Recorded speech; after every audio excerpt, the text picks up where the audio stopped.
Hi everyone and welcome to the Porsche 911 GT3 World Premiere.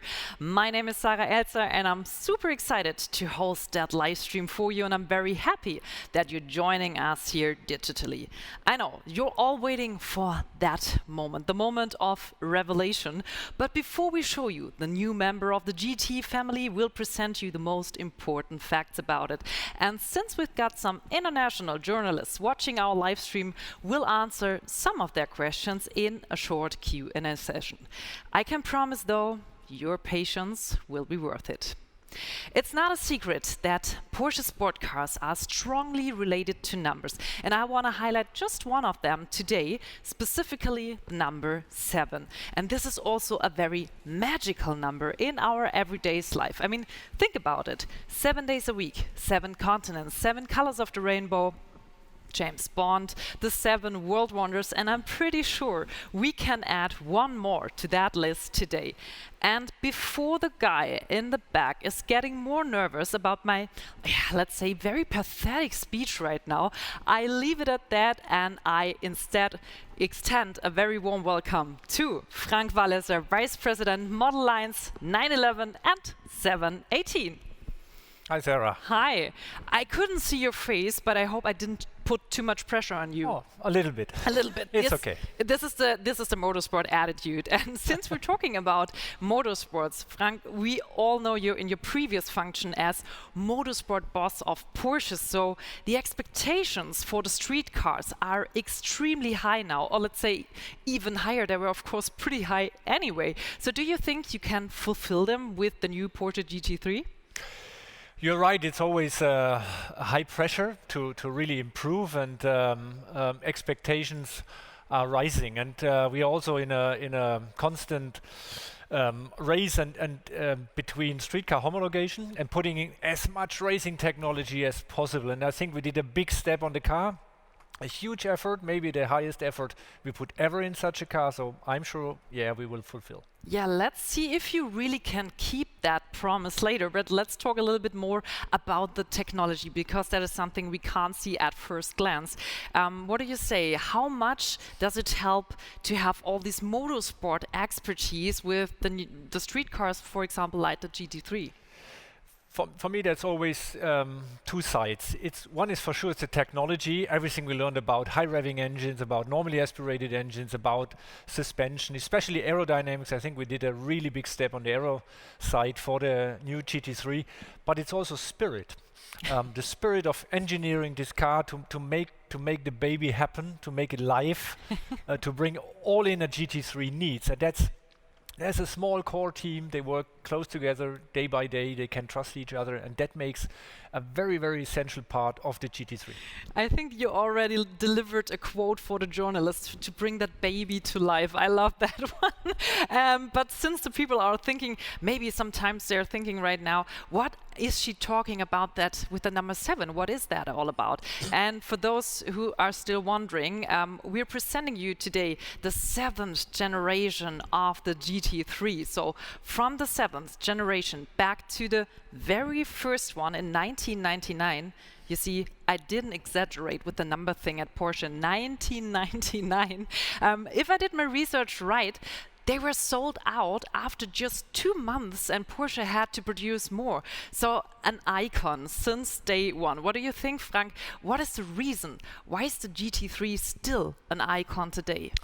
I think the GT3 developed over the years more and more to be the 911, the variant that it's the most exciting, and for me very important, it carries everything of the DNA of a 911, but also of the Porsche brand in a single car. If you want to explain Porsche or the 911, what is very, very closely linked to it, I always say, go out for a drive, take the car an hour on the racetrack, or go in the countryside, and you will come back and you understand everything about Porsche. It's all built in. It's the essence of Porsche in a single car, and that made the GT3 over the years so special. And I think what we're gonna present now is still the same. Yeah, and while this car already has made history, we write a new chapter of a whole new story today, and I think that's the perfect moment to meet the new one. And who could present it better than the father of the new GT3. Ladies and gentlemen, Mr. Andreas Andi Preuninger and the new Porsche 911 GT3.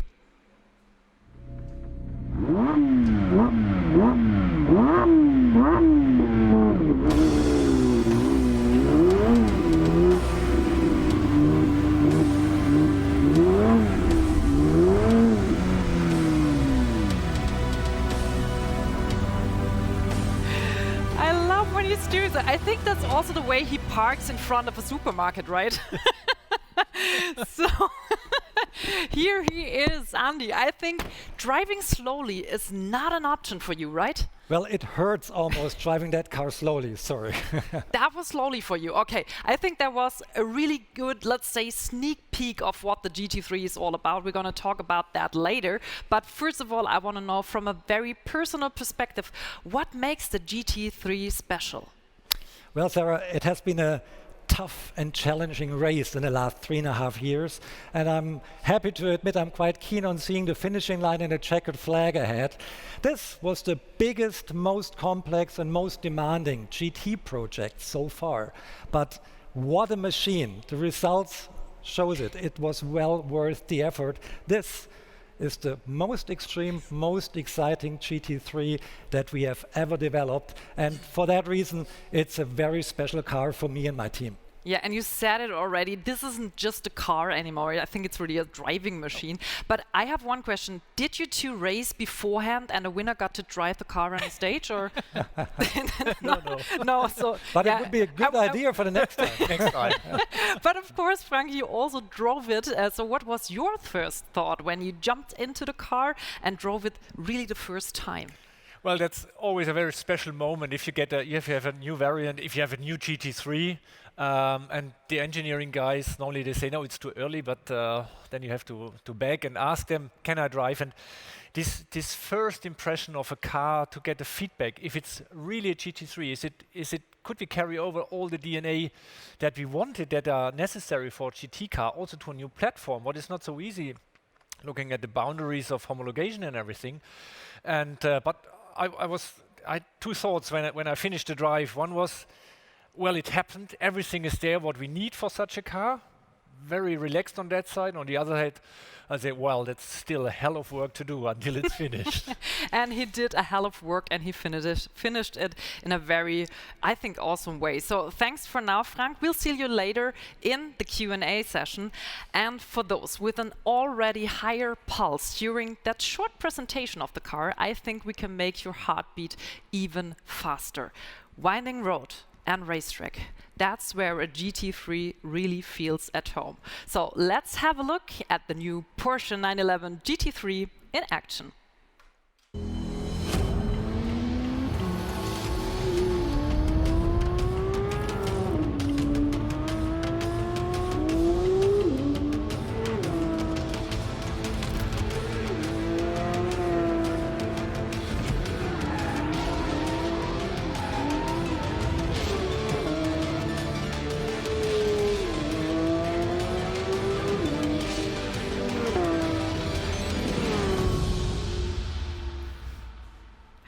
30 seconds only, but I enjoyed each and every second of it. Andy, since we're talking here about high-performance sport cars, I mean, the people want to know what's under the hood. Well, under the hood depends what luggage you're carrying, because we're referring to this part of the car as the hood. This is the thanks front. for that. You want to know about the engine, right? What's beneath the rear wing? So, and I can tell you, it's a motorsport engine from the first degree. It's the same engine we use in the Cup car. It's 4-liter displacement, flat six, high revving, a fire-breathing, normally aspirated engine with all the tech from a race car engine, like individual throttle bodies, dry sump lubrication, titanium parts in the engine, a lightweight exhaust. This is, for me, the most emotional engine that's on the market anywhere today. It's so much fun. But it's not all that defines a GT3. It's a lot engine, but it's the rest also. And on that car, we have a complete new suspension, a double wishbone front axle for the first time. That's a revolutionary evolution, I would say. Bigger wheels, bigger brakes, wider rims, and That all on the 992 platform, and it's a little bit bigger, a little bit more competent, and it needed some lightweight trickery to keep the weight down, and that is dispersed all over the car. So all boxes ticked. So, did I miss the part where you said how much horsepower this car has? No, This car has 510 horsepower, and that's a lot for a 1435 kilo car. And that's exactly the sweet spot we're aiming at for having a driver's car and the perfect track tool for the weekend. And speaking of another very favorite topic of you, I mean, you're well known for putting your cars, let's say, on a diet. So how much did you train off at this one? Well, that brings us back to the hood. Finally. It's made of carbon fiber, and we saved some kilos here. And underneath hidden is a super lightweight battery that brings the weight down even more. The rims are lighter than before. If you look at the glass throughout the car, there's super light, very thin glass. So we save about 5 kilos in comparison to the predecessor just on the glass. And if you're a freak for carbon fiber, you get a roof in carbon fiber as well. Puts down the car's weight another kilo, and the rear wing and the whole section on the rear is painted, but underneath, even where you can see the cross members, carbon fiber as well. Additionally, around the engine we found another 5 kilos, and it goes on and on and on. The end result is this car is about the same weight as the predecessor, but incorporating a lot more technology. But you just talked about all the exterior components. So what is about the interior? Did you also tweak something here to reduce We don't weight? stop at the interior. If you look closely, you'll find complete new ways of setting up the carpet in the car. It's complete new lightweight carpet. In comparison to the predecessor, it's about 3 or 4 kilos less, and that's quite substantial. We changed the seats a little bit more edgy, give a little bit more support to the shoulders. And look at that microfiber cloth here. It's a dual layer with this blue shining through. It's perforated.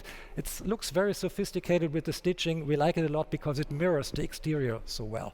So for the record, you started that topic. So let's dive into the girly talk, because I love that application here. It's the same color as the outside color. And I learned that this color is called shark blue. So who's the inventor of, I have to mention it again, shark blue? Shark. I mean, the inventor of names is always our marketing department, and they were spot on with shark blue, I think, because shark, what a beautiful, powerful and elegant creature. I think it fits very well to the character of the GT3. But the color itself, I have to confess, I could contribute, and there's a little anecdote connected to that, because when I was on holiday, which is rarely, I was lying at the beach in August 27 in Sardinia, and this big, beautiful super yacht passed by, a 300 feet, very elegant super yacht, and it had this gleaming blue hull. I was on my feet taking my camera, said, that's exactly the color we need. And the rest is history. Here it is. So this is what you do on your holidays, on your rally holidays. Well. And I think a lot of people out there, including myself, are very happy that this yacht wasn't orange or something like that. But speaking of design, let's go to this, well, I say huge rear wing and to that massive diffuser down there. I think these aren't just design elements. This is a statement straight from the racetrack. This is an absolute statement, but it's a functional statement. On a GT car, like on every Porsche, form follows function, but we think the form should look beautiful as well while it's functioning. And this is the new way of supporting a wing, a rear wing. If you turn around and look at the RSR race car, a swan neck spoiler, a swan neck wing, sorry, and it shows perfectly the technology transfer that we live with the GT cars, with the GT race cars and the G street cars. So technology transfers from the track to the road, and this is a perfect example. And what works on a race car and makes it fast, it's good for a street car as well, is it? So it also depends now on the driver, but motorsport feeling is given here. Although the GT cars are inseparably connected to you, we have to mention there's a whole team behind these cars. And of course, a lot of more energy. So energy as well, but technology. So let's have a look directly into the development of GT cars.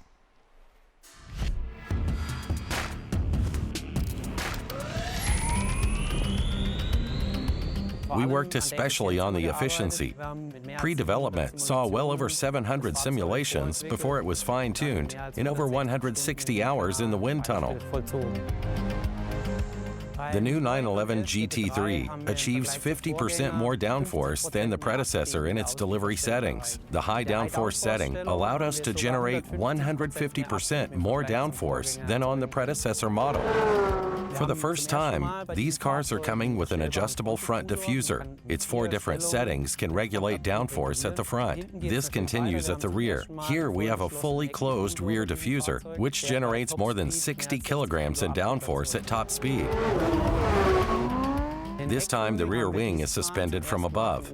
The wing's upper surface is the pressure side that is significantly less susceptible to disturbances. The wing's underside is its suction side and reacts delicately to disturbance patterns. Not only the components, but also the development methods are very much alike those of motorsport vehicles. In the wind tunnel, we don't only simulate straight-line driving, but actually check every position the car will take on the track. We let the car yaw, pitch, and roll to simulate ambient conditions on the track, which we then improve accordingly.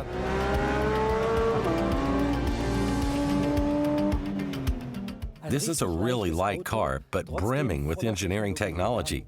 We tried to get weight out of the car wherever possible so as to convey the most agile, emotional, and precise drive behavior. Speaking of emotions, it's not only a matter of having a light car that feels precise and agile, but the engine plays a vital role too, being the heart of the vehicle. With the GT3, Legacy demands a high-revving aspirated engine with 9,000 revs, 510 horsepower, and 470 nanometers of torque to turn it into a first-grade fun machine.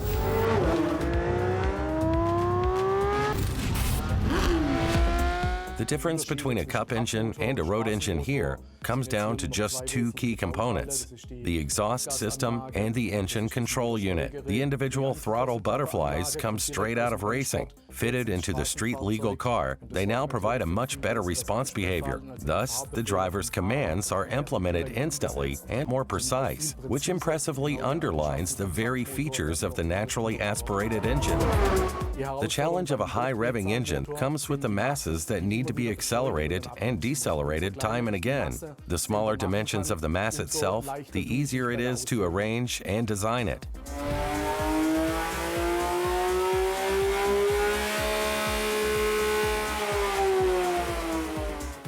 This engine really needs no sound engineering.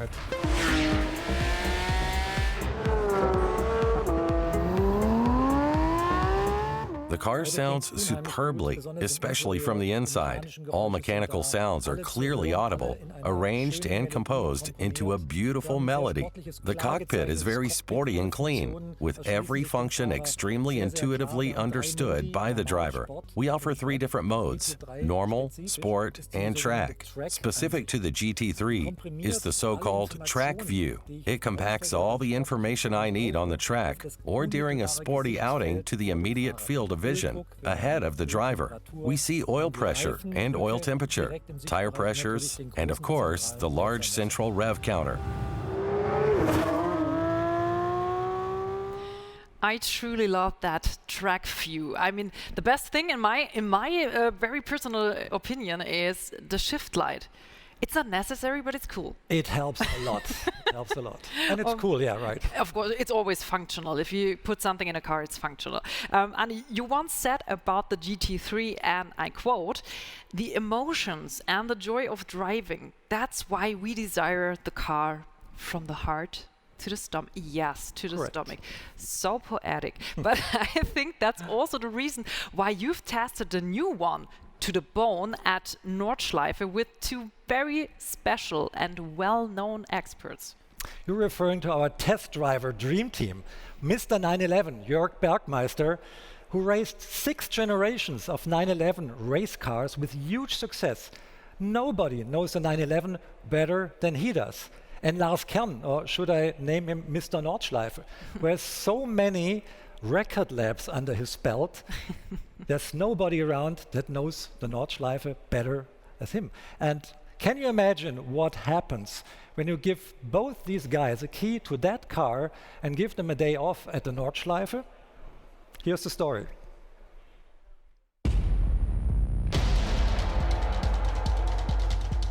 The Nordschleife is the real acid test, the benchmark in motorsports. It takes all from the car. You never stop learning. Up and down, blind sections, slow corners, fast turns. The Nordschleife has it all. It tells you about an absolute best-in-class performance. If you manage it well, you know the car is fit for anywhere.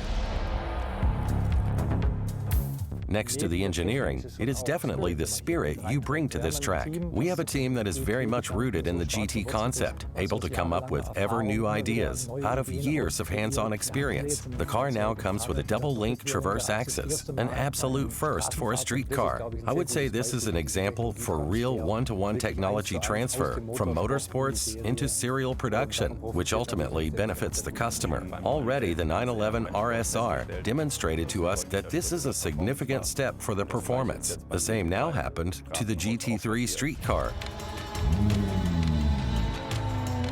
My personal feeling is that lap times are coming from technical departments. All in all, this is a giant step towards a race car. It hardly pitches when you brake, and the transition phases in the corners are very neutral, significantly more downforce. In the Schwedenkreuz, the minimum speed was 220 kilometers per hour. Simply a perfect package.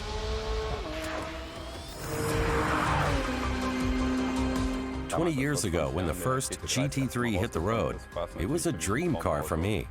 The homogeneous totality of engine transmission, limited slip differently generates a tremendously exact driving behavior that after 15 minutes you had fused together with the car. 15 Minuten warst du eine Einheit mit dem Auto. Topping it all was the day when I was told we had to see what time we would be able to get out of the Nordschleife. Up until then, there was no serial production car that had made it in under 8 minutes.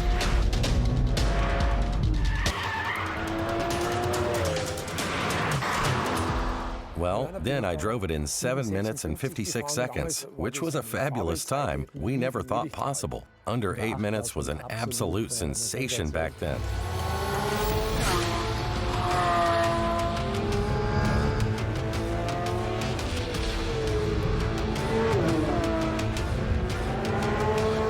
If anyone had told me that in 20 years this kind of car could do it in less than 7 minutes, we would have replied that this is impossible. 1 minute is light years. Lap times are now faster than with a 918. This in turn tells you how fast the car is cornering. We got out and said, this is the best street car we have ever driven in our lives. The car is nearly 17 seconds faster than the predecessor, which is really breathtaking, especially if you drive it like this morning, with constancy and many laps after another, with two drivers who are separated by just 3/10 of a second.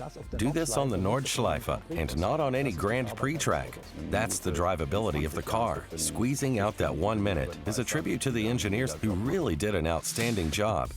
Naturally, I respect our young race drivers, but one day I'll get the chance to head out to the Nürburgring to see for myself how that works.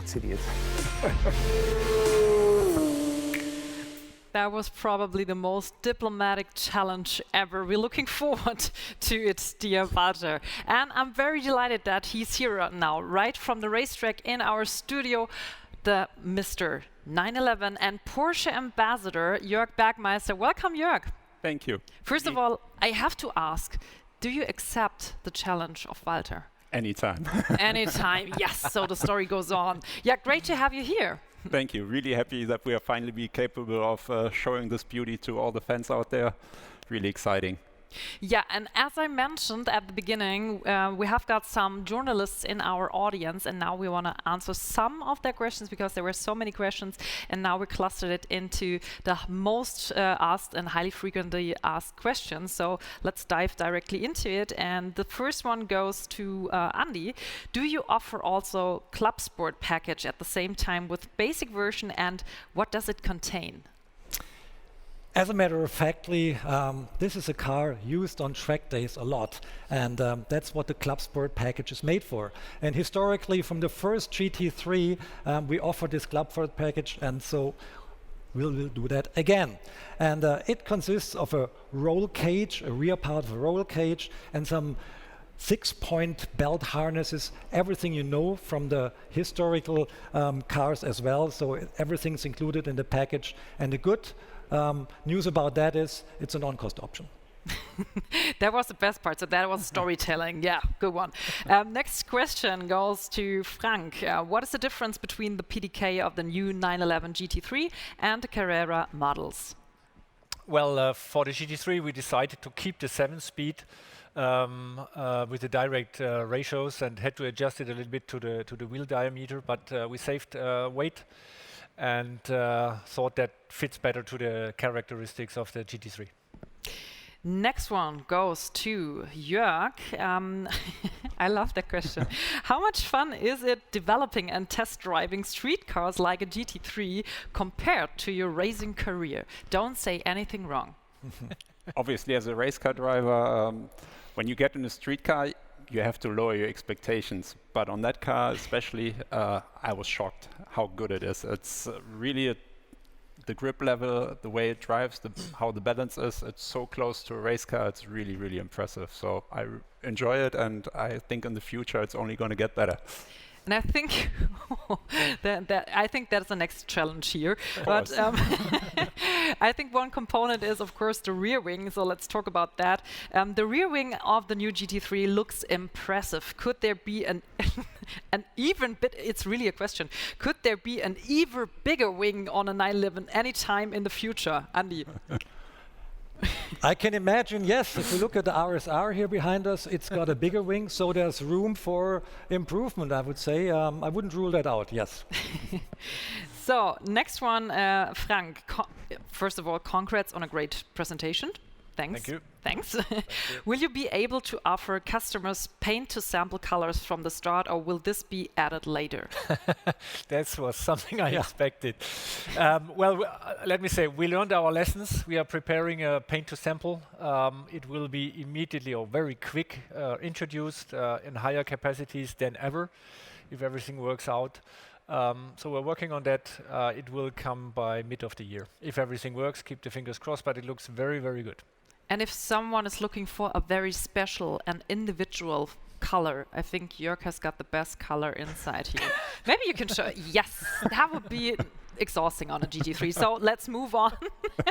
But Jörg, on which sections of the Nordschleife did the new 911 GT3 improve most compared to the previous model?